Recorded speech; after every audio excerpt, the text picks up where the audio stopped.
With football around the corner, time to start building up that bankroll. And we want to help by slashing the cost of all daily picks packages priced at $25 or more, including 5% best bets through the end of July. This amazing promotion runs from Tuesday, July 12th to midnight on Sunday, July 31st, and drops the pricing down to $25 daily packages for $12.50, 29 daily combo packages for $14.50, and $35 5% best bets for $17.50. But even better, this is the perfect time to take advantage of our one-day all-access pass. This package locks in the handicapper of your choice for one whole day for only $39, including when they have a 5% top play that usually sells for $35. But during our 50% slash promotion, you get a one-day all-access for only $19.50. We know this business is loaded with competitors and copycats, and we are very proud and extremely excited to be one of, if not, the premier sports betting information provider in North America. Our special discount pricing goes live on Tuesday, runs through the end of the month, does not require a coupon, and is available just by going to your favorite WagerTalk or Sports Memo Handicappers homepage right now.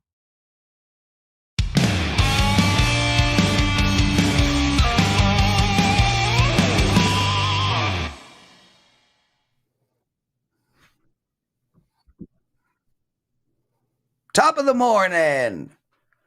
Hello, everybody. Welcome to WagerTalk Today. I am Lawrence Presman. We got Adam Trigger sitting in Teddy's chair today. I'm excited about that. And we got a great show lined up. Baseball's back. All-Star break is over.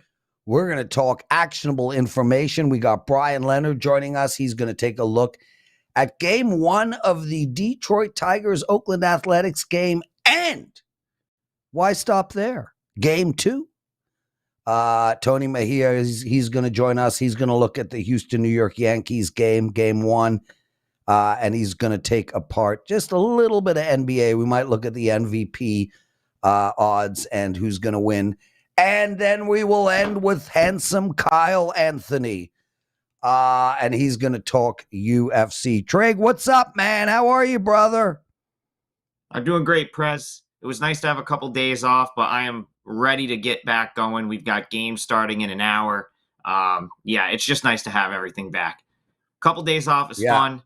Betting on sports is more fun, Prez. That's something that I learned over the last couple days. And I'm just ready for the games to start. We got day baseball. Should be a great weekend. Yeah, dude. And listen, I mean, I like the break as well. I would personally prefer it being longer. Like, I would have zero issue if the entire month of July was void of sport. But I'm an old guy who has basically just been doing this for too long. So I get it, man. You're still a youngin'. Dude, it was nice to see you and your future wife. We went out for dinner a couple of weeks ago. Turned into a really, really great night. And you're coming down to the meet and greet, right? That's right. Yeah, I mean, I was bummed not to get to see the show, but we had a great time. Saratoga Springs is a fun town. And Prez and I, we were out pretty late one night, so it was a good time. We had fun. Yeah, that's for sure. 71 guys watching, more coming every day. Javier, Jacob, Eduardo, appreciate you guys posting in the chat room. Let's bring in Bryan Leonard. Bri, how's your summer been, man? I think it's been a couple of weeks since I've seen you last. Yeah, it's been great. The All-Star break is coming at a good time, and spent the last 10 days in 8 different states. So got to travel a little bit, got to see some baseball. The wife got to see a couple of beaches. And that's good for me as a husband. If you can keep the wife happy, keep that in mind, Adam. It's been a good break, and really excited for the baseball season to start up again. There's only 2 ways to keep a wife happy. Both require something big. Anyway. Now we're back. We're back. Officially Bryan, back now. Yeah, exactly. We're back. Bri, so you went touring baseball stadiums? Is that what you did? Yeah, Ralph Michaels is driving around the country, and I said I'd join him for a part of it. So we went to Colorado, and unfortunately the Rockies were out of town. I'd already been to that stadium, but we took the tour, and it was interesting when the tour guide was talking about the mascot named Dinger, And if you remember that controversy for a little while ago, I wanted to mention something to him, but there was some kids on the tour. But it was a lot of fun. Found out the first blue moon ever created was right there, and they actually built the stadium onto the bar that created the blue moon. So interesting. And then we went off to Kansas City, went off to St. Louis. I flew home, but never been to St. Louis before. And Ralph even mentioned how many St. Louis fans were wearing Cardinal jerseys. They really support their team there. I've always thought that's one of the best baseball crowds, baseball fan bases in Major League Baseball. Had a good time in Kansas City. Also had some barbecue. So overall, I'm back and refreshed and looking to get some nice winners for the second half. Brian, Eduardo Garcia writes, I've always wanted to go visit Pittsburgh. I've been there. Eduardo, just find like a really crappy part of the town you live in, stand there, call it a day. That ballpark is awesome. Marco's not on the show today, man. Yeah, well, I mean, isn't that like Pittsburgh exists in every city in the world? You know, I got to say that PNC Park is my favorite baseball park. I love that one. I love San Francisco. Really, you like it better than Fenway? Because I haven't been to most of them, but Fenway blew my mind. I hate Fenway. I'm a fat guy. Fenway was built in what, 1930 or something? You said you're a fat guy. You were the one that mentioned that you were a fat guy, not me. But I do want to say, and I say this with love, that when you were telling me about you and Ralph road tripping together, all I thought about was how much junk food was eaten in that car. So I know it was very wrong of me. Very wrong, politically incorrect. I'm sorry. Well, you were probably right, though. But as soon as we stopped, we had to find out the first best pizza places in every city and that kind of thing. So, yeah, food was important on that trip. Jeff Joseph, Prez, did you encounter any problems at the airport during your summer travels? He's a little worried because he's coming down to the meet and greet. No, dude. Ultimately, all you're going to do is wait a little longer. But if you just take a carry-on bag, you're in and out. It's a non-issue. Let's get into it, man. I'll ask you, do the follow-ups. Bryan Leonard, Detroit Tigers, -140, give or take, in game one against the Oakland Athletics. How should we bet this game?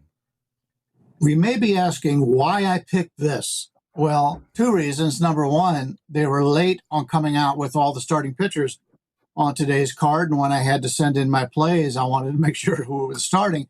Secondly, we got a Detroit Tigers team who's 14-31 on the road and an Oakland A's team who is 11-31 at home. These are bad baseball teams, but the reason I chose this, the main reason, was a little bit of a learning experience. If you take a look at year-to-date runs scored in against the differential, we got Detroit at -112, and we have Oakland at -118. The Oakland team plays in a much tougher division than Detroit does. So we're looking at two bad teams here, and you come out and you see the line on this game, Skubal and Logue. Skubal opens a 130 road favorite, and the line has been bet up. I'm even seeing a 150 at DraftKings and Caesars. So money's come in on a team who's probably not as good or equal to Oakland. Well, a lot of it has to do with Zach Logue for Oakland. He's just not pitched well all season long. He's a young lefty. Now, obviously, he's not as bad as what he has shown, and they continue to throw him out there because of that reason. And you got Derek Skubal, who, when he is on, he's one of the best pitchers in Major League Baseball. The problem is he's a young guy, and he's very inconsistent. Two left-handers going in this matchup, and the second game's got two right-handers. If you take a look at lefties on the last 30 days, Detroit is raking against lefties. I believe they're at like the fifth best over the last month against left-handed pitching. That's a concern here if you're looking to play Oakland. One of the reasons why I like Detroit in this matchup. And when you see a line for teams that are as equal as these two teams are, at least for the way they played this year, you see a line with the road team as a 130 favorite and money come in on them. The early money is usually smart money. Those are the wise guys getting ahead of the line. And I agree with that. So if you have a team in that situation, and if you've got a game you like to bet, you want to watch it, take a look at how the markets have gone and try to understand what the reasoning was for it. The reasoning is because the starting pitching matchup here is a tremendous edge for Detroit.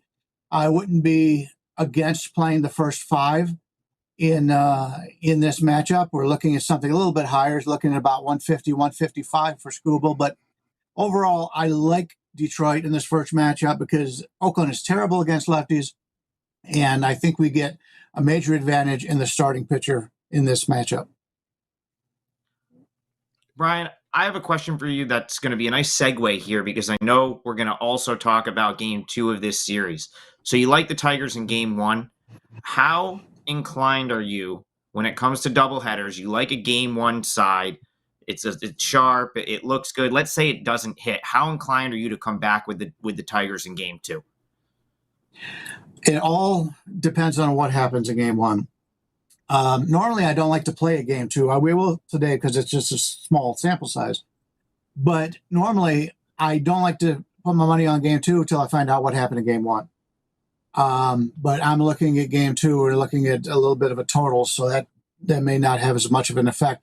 But it depends on how the game's played. If you get a lot of situations in that game where you had runners on base, you got a ton of runners on, you just couldn't score them. What they call the clutchness, which really isn't a whole lot of clutchness in baseball. It's just small sample sizes. But the team that should have won game 1 that goes into the second game and they didn't win, I'm more inclined to play that team if that's what you're asking. Yeah, and Brian, we mentioned that you're looking at the total in game 2, and we'll get there now. How do you look at a game 2 total not knowing how? But one of the reasons why I did look at the total in this game, game 2, is, as I mentioned, in game 1, we have 2 lefty starters. I know unless Scooble gets blown out, he's going to put in a good 5-6 innings in this game.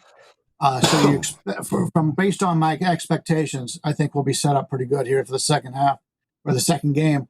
Second game is both right-handers. And if you take a look at the WRC Plus, just over the last 30 days, Oakland is dead last, 30th at 71 against righties. Detroit is next up at 29th at 73. That means these teams over the last month are 29% and 27% worse than an average team against right-handers. And then when you take a look at the season to date, that's been the way it's been. In fact, some great articles today I was reading about the Detroit Tigers. There's one here on blessyouboys.com, which is a fan site.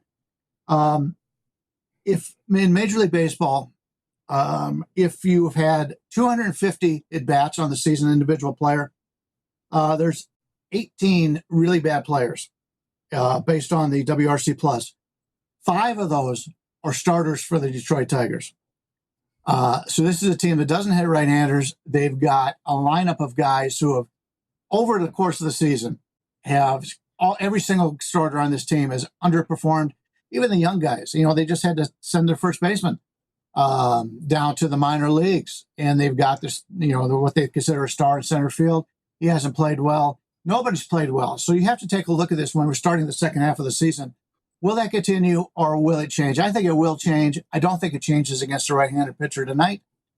You can't have a full team of everybody on the team being much worse in WRC Plus than you have been on your career. So I think Detroit in the second half will hit better, but it's going to take time to do it. And you got 2 teams here that don't hit well against righties. In fact, you take a look at the line in this game, it's at 7.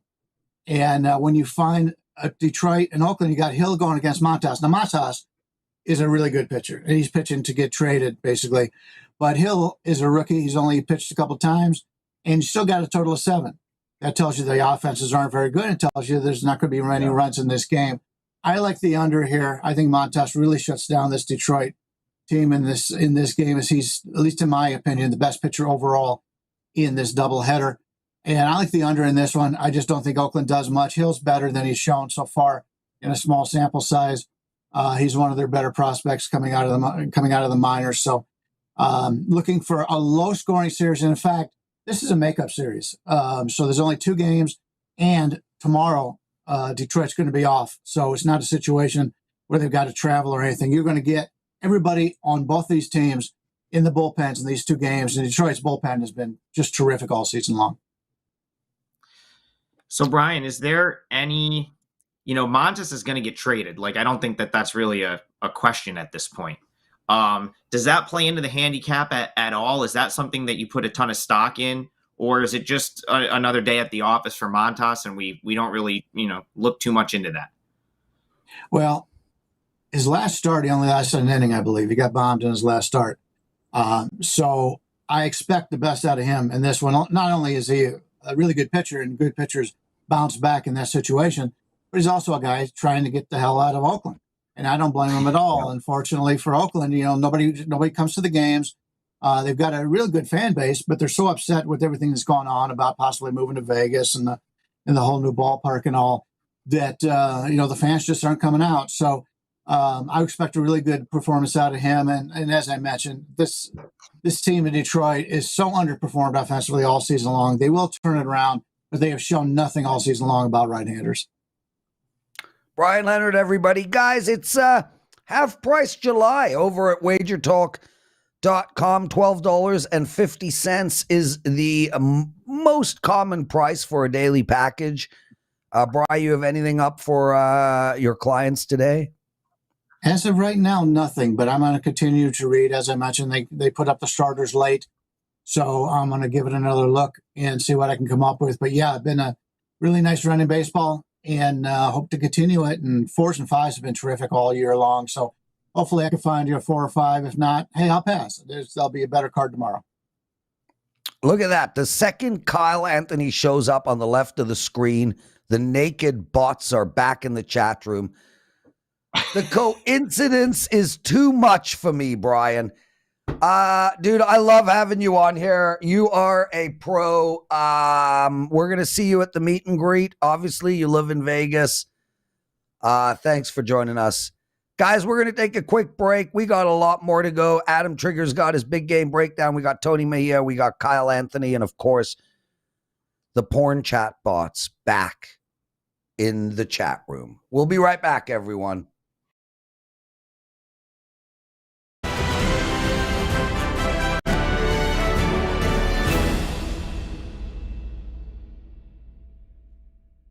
With football around the corner, time to start building up that bankroll. And we want to help by slashing the cost of all daily picks packages priced at $25 or more, including 5% best bets through the end of July.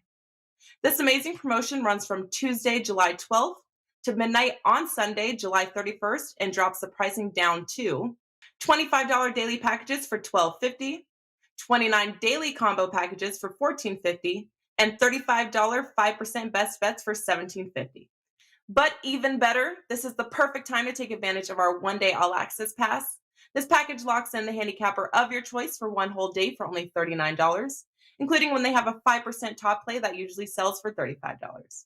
But during our 50% slash promotion, you get a one-day all-access for only $19.50. We know this business is loaded with competitors and copycats, and we are very proud and extremely excited to be one of, if not, the premier sports betting information provider in North America.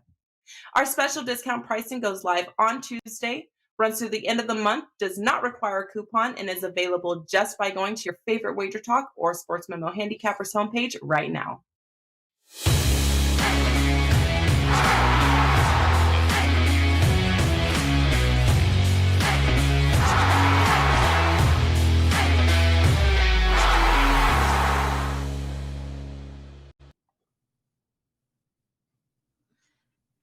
Big game breakdown and Major League Baseball is back after a couple days off.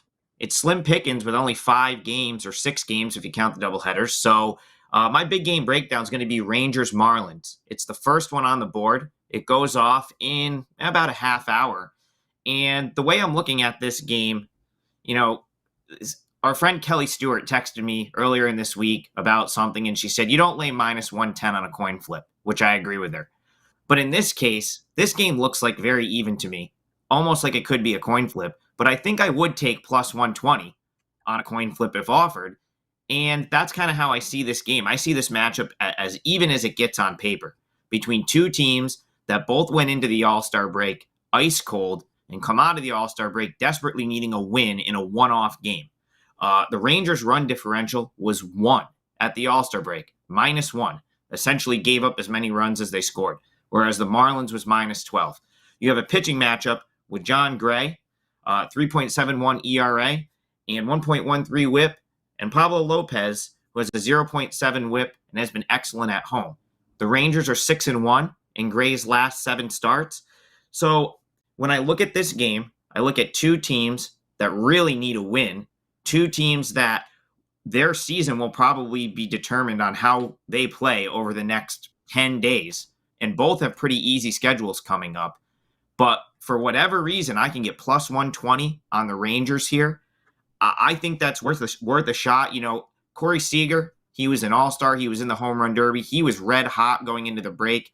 It's always fun to see if that'll continue with someone that was in the home run derby and played in the all-star game. But if he continues to play well, I think the Rangers are going to continue to play well. They took a bunch of sharp money all first half, which means the sharp market sees something in this team.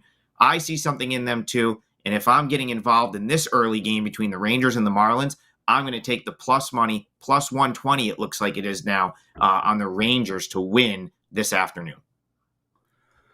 Excellent stuff. Adam Trigger, everyone. You can find him at WagerTalk.com. And same with the next guy, a good friend of the show, an incredible writer, an unbelievable handicapper, and more importantly, and most importantly, a kick-ass family man, Tony Mejia. How are you, my friend? Hello, boys. How are you? Good, good. How are your kids? How, cute as can be? Wonderful. They're still here till the next, August 10th, I think. August 10th or 12th, I think they go back to school because they're early in Florida where they return. But yeah, they're here all summer. So it's been interesting hanging out with 3 girls. They did go away last week, gave me a respite. Beyond that, they're terrific. I really enjoy them. They always pick me up, especially after a loss, whoever's up. I get to cuddle with them. But after a win, we just give each other thumbs up. How are you guys doing this summer? Tony, I got to tell you quickly, I got 2 girls and, I consider myself an arrogant, narcissistic alpha male to the core. And I wanted son so bad. I would have traded my penis for a son. All I wanted was a son. So my firstborn, we're in the delivery room and the doctor pulls her out. And I say to the doctor, is it a boy or a girl? And the doctor lays her on the table, spreads her legs wide open and says, you tell me.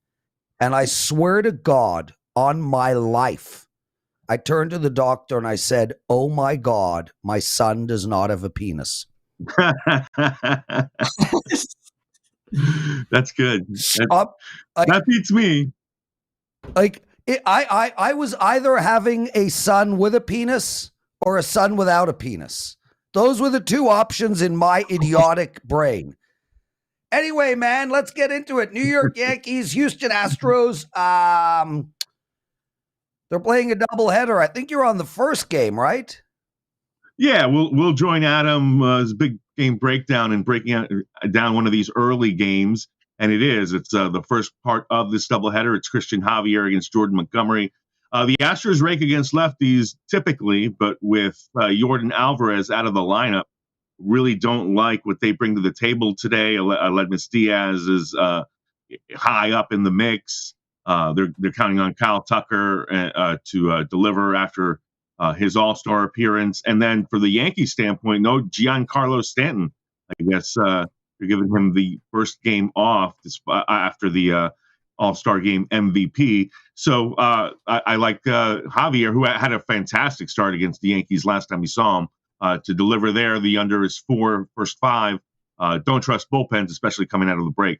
So give me the first 5 under here. Tony, I asked Bryan Leonard a minute ago because he was involved in a doubleheader with the Tigers. And I said, Bryan, if you're involved in a game 1, and you take a side, or in this case, a total, are you inclined, like if it misses, are you inclined to come back and play it in game 2? Or like what is your sort of the way you sort of handicap doubleheaders? Or do you go in with a game plan? If this happens, then I'm going to do this in game 2. Just talk about that for a minute. Yeah, sure. I'm a big fan of waiting till the lineups come out for the second game of the doubleheader. And so obviously we expect Stanton in game 2. But I wouldn't touch game 2 of this doubleheader unless you're riding the Astros, because you know what you're going to get from Luis Garcia. From the Yankees standpoint, you have no idea what you're getting from Domingo Germán, who is starting after a lengthy layoff. He hasn't pitched since last season, had some legal trouble, had injury issues, and now he's back. So from that standpoint, who knows if he's just an opener. I would definitely actually be inclined to go Astros first 5 regardless of what happens in game 1. Tony Mejia joining us, everyone. Exclusive handicapper at WagerTalk.com. And Tony, you want to talk a little bit about the NBA, their MVP and the futures. And look, a lot is still up in the air. We have no idea how this Brooklyn Nets team is going to shape up. There's work to be done by a lot of teams out there. I feel like it's too early, but maybe you've found some value. What do you got? Well, I'll tell you this. It is too early, and I'm transitioning to college football, but I've been still inclined to follow the NBA with Summer League going off and free agency still going on. So from that standpoint, I'm plugged in here. I think the Bucks and the Clippers offer the most value, and they're plus 600 and plus 700 respectively at DraftKings. There's some other values at FanDuel. At FanDuel, I believe the Bucks are plus 550. So if you're going to bet the Bucks future at plus 700, I think there's definite value at DraftKings. But it is. It's just we're waiting for the other shoe to drop on Kevin Durant and where he's going. If he ends up in the Western Conference, there's even more value on Milwaukee to beat a Boston team that they lost to in 7 games. Pretty much because they missed out on Chris Middleton, and now presumably they'll have him back for next season. Excellent stuff, Tony Mejia. That wraps up your segment. What do you got to promote for everybody? 7-1, 5% on baseball, and we'll have more tomorrow. I don't like anything today. Nice, way to go, man. That's awesome. Adam, before we move to Kyle Anthony, I started the Terminal List. I just want to let everybody know it is a series on Amazon Prime. It stars Chris Pratt. He has been badly cast, but I'll forgive that. There are 5 books written by Jack Carr. The Terminal List is book number 1. It was one of my favorite books ever. And so far, we're 2 episodes in, although I don't like Chris Pratt in the role of James Reese. It looks like it's going to be a great series. So, guys, check that out. Well, Prez, add any movies, any TV, anything you want to suggest? I'm bored. I do. So I just started Blackbird on Apple TV, and it's 3 episodes in, and it's phenomenal. What's it about? It's about a guy who's in prison for 10 years, but he can get his sentence completely washed if he can get a confession out of another inmate. But Ray Liotta's in it. I think it's the last thing Ray Liotta did. Yeah. 3 episodes in, Apple TV Plus. It's awesome. It's a great show. I highly recommend it. Obviously, it just started, but I'm hooked. So I would definitely recommend Blackbird. It's a really good show. It's funny. You reminded me of something. Let's bring Kyle in because he's divorced. I'm divorced. We're going to discuss what you reminded me of. Kyle freaking Anthony. That's a segue. That's a segue, segue, baby. That's the best introduction. That's pro level segue. Dude, I mean, honest to God, Jim Rome called Howard Stern. They're like, we can't segue like you. I'm like, well, yeah, I'm a deadhead. Anyway, I see there was a nice segue there too. Kyle, I got to tell you a quick story about one of my buddies, No Names. Just in case his wife listens to the show. I mean, look, I'm on it. You're on it. There's going to be women watching the show. Adam Trigger, come on. That goes without saying. So my buddy is with this woman. Okay. I won't give you my thoughts on her. And they've been together for like 20 years. And finally, he gets the guts to leave. 3 months later, back. So I text my friend because Adam was talking about prison. I text my friend and I'm like, so I heard about this guy who couldn't see for 20 years. And then one day he opened up his eyes and he could see. And then he thought to himself, I don't like seeing. Screw that. Make me blind again. Same guy. He's in prison for 20 years, gets released. And then he's like, I want back into prison. What man in his right mind would do something like that? Like, I don't want my hands. Take my hands. Oh my God. Anyway, I don't know what I'm talking about, but the bottom line, Kyle, is if you have the guts to leave your woman, leave your woman. Oh, that was the tie together right there. Yeah, it was bad. It was like a cliffhanger. Dude, I did a lot of edibles last night.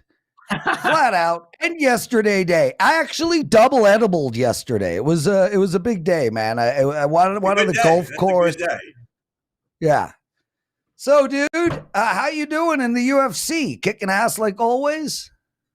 I'm doing all right, man. I'm doing all right. I'm doing my thing and enjoying life. And I'm actually this weekend, I'll be in Baltimore. I'm taking my son down to Camden Yards.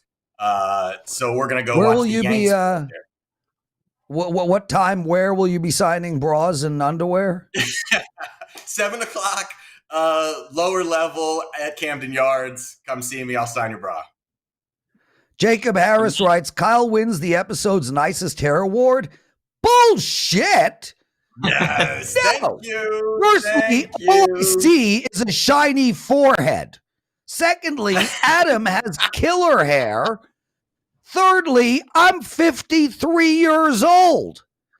Nobody's got better hair than this guy. No, that's and a mess, lastly, that's a mess. Kyle wears his hair as if his dad and mom still parted because he's 6. Come, Kyle. Come, baby. We're going to the gas station. Let's do your hair. Take the comb, brush it over, make sure the part is all perfect. No, Jacob. No. Let me tie this together. The women like it. That's all I got to say. Listen, I'm not getting complaints. I don't know. I'm doing all right. Well, are you getting? You are Are you Kyle walking? Anthony. Yes. Adam, do you take offense to that? Because I think your hair is better than Kyle's, and his, grandmother parted his hair in the 1930s look. There's no doubt. Listen, he's got better hair than you do. I'm just happy to, I know once you start to hit a certain age, you might not have it at some point. So as long as I have it, I'm going to be happy. I don't really care much what it looks like. If it's still there, I'm good. And just for the record, Bryan Leonard has some amazing ass hair too. But Kyle, if you think your hair is better than mine, you are out of your freaking mind. We'll see. Can I have something, Kyle? Give me something, baby. Please. just something, man. Tom Aspinall against Curtis Blades, plus 110 for the dog, Curtis. How are we betting this game? Well, this is a fight here where you're really looking at it as everybody knows what Curtis Blades does. He's going to look to wrestle. He's going to look for the takedowns. He's looking to have top control, 53% takedown defense success rate. So that's really where he's going to be going. We all know that's what he's going to be doing. But the biggest issue really for Curtis Blades is going to be cutting distance. And that has been a massive problem for him. We've seen it in past fights also. He's been blasted by Derek Lewis, kind of really shelling up and diving in, really not hiding these takedowns behind strikes. That's really going to be the main way. But cutting the distance is going to be the main thing. And the biggest reason is because Curtis Blades is a little slower, doesn't have much output, lacking in really footwork as well, where you've got Aspinall who has fantastic footwork. For the heavyweight division, he really moves much lighter than he actually does. That's really going to help him create space, keep distance, and work his angles. And you actually add on top of that the fact that Aspinall has way better striking. So he's not only is he going to have the better footwork, but he's going to have the better striking. And if you see the way this guy throws his combinations, it's absolutely impressive. Again, for a heavyweight, heavyweights do not throw combinations the way that this guy throws combinations. It's effortless. He works good angles. Where Blades, he's just starting to work some of his striking. He's getting better. You know, he's predominantly a wrestler. He's getting better with his wrestling, mixing in with his striking.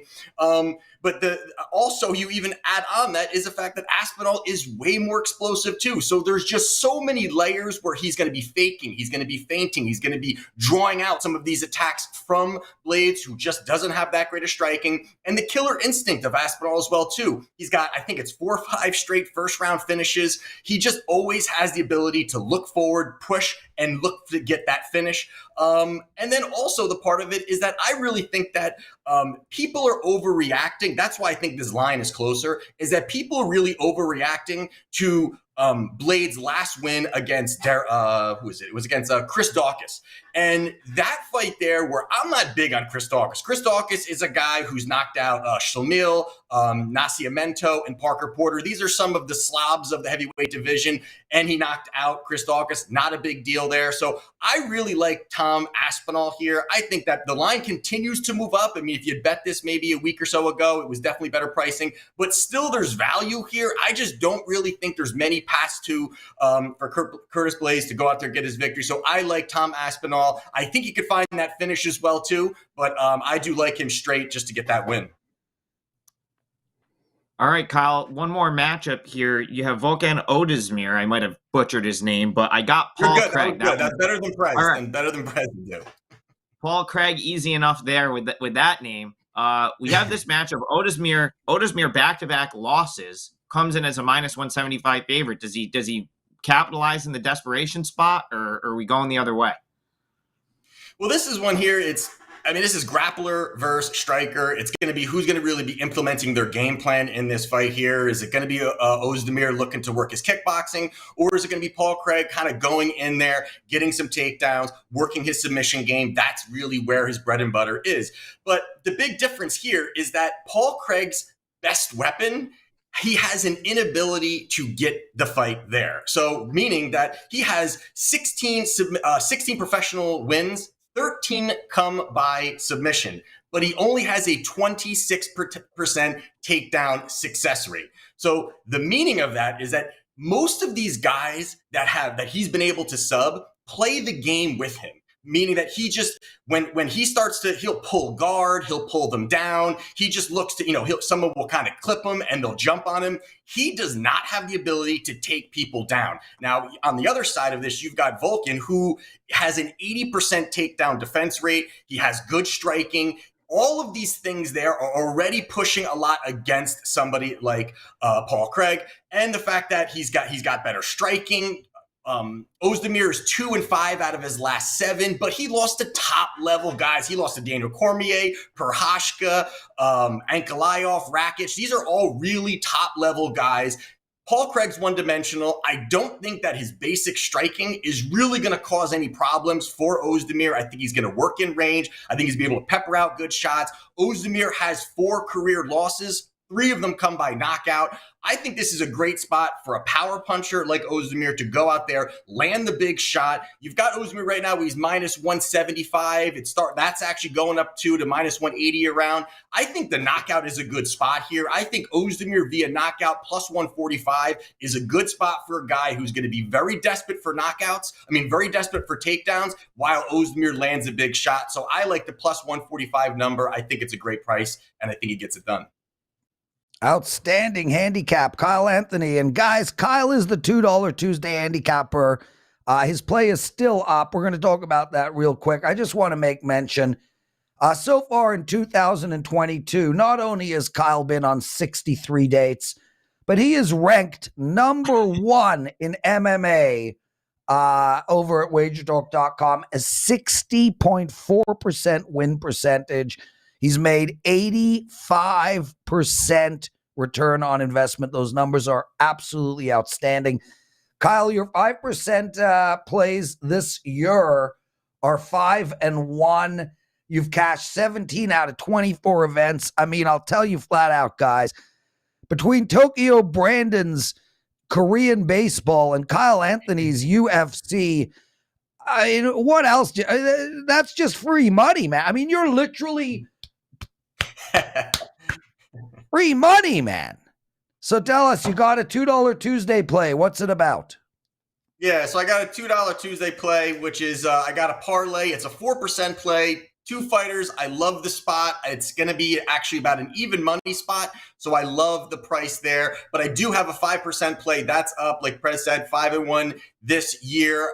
12-4 over the last 15 months. I don't really release too many of these 5%ers. Love this spot here. So we're ready to roll. We're ready to cash in again, man. That's awesome. Kyle Anthony, everyone. And Kyle, Brian Nichols says, Kyle is going to church hair. And now I get it, Kyle. I get it now. The message that you are sending out is not only can I take you to bed, but I can take you to church and I can meet your parents. See? It's good. Got it all. Got it all. I call it a facade. You know the band Filter? Yeah. Yeah, the lead singer, Patrick. I know. That's who you are, dude. That's who you are. You're like on stage biting the head off a chicken while in a suit with a church boy hairdo. I gotta go look up I'll this take name now. I'll take it. Okay, we're good. Get Kyle Anthony out of here. What a great show, everybody. We're on tomorrow. Andrew McGinnis co-hosting with me. We got a jam-packed show again. Vino, Trigger. No, you're not on tomorrow. Vino and Ski and another guest. We'll see you tomorrow. Adam, take us home, baby. Baseball's back, Prez. We're back today. And listen, if you're in Baltimore, stop by, see Kyle Anthony. If you're at Fenway Park tomorrow, stop by and see me. I'll be at Fenway Park, Red Sox Blue Jays. So Prez's Blue Jays, I'll be there in attendance. I'll be around the ballpark before the game. So come down, shoot me a DM. I'll come find you, buy you a drink, say hi. But yeah, ready to get the second half rolling. Hope everyone has a great afternoon.